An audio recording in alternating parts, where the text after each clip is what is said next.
હળવદ ગામે રહેતા વૃદ્ધા પર પાણીના કનેક્શન મામલે સગા પુત્રએ હુમલો કરી ગંભીર ઇજાઓ પહોંચાડી હતી। તેઓને સારવાર માટે પોરબંદરની સરકારી ભાવસીજી હોસ્પિટલે ખસેડવામાં આવ્યા છે, ત્યારે પોલીસે તેના નિવેદનની તજવીજ હાથ ધરી છે।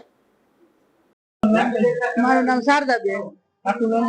શારદાબેન નાગરભાઈ, ભવાનીનગર રહેવાનું, હળવદમાં ભવાનીનગર। શું બન્યું? આ નર કનેક્શન ખોદતી હતી, એમાંથી સવારમાં મારવા માંડ્યો 7 વાગે।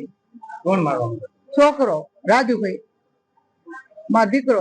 ક્યાં બન્યું? કઈ જગ્યાએ? મારા ઘરમાં।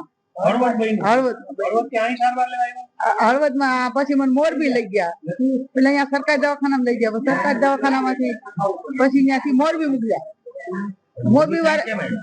મોરબી વાળા કે જાવ કે હું કઈ નથી કે તમને, અને મને ત્યાં રેવાતું નથી। હા નથી બોલતો પાછો,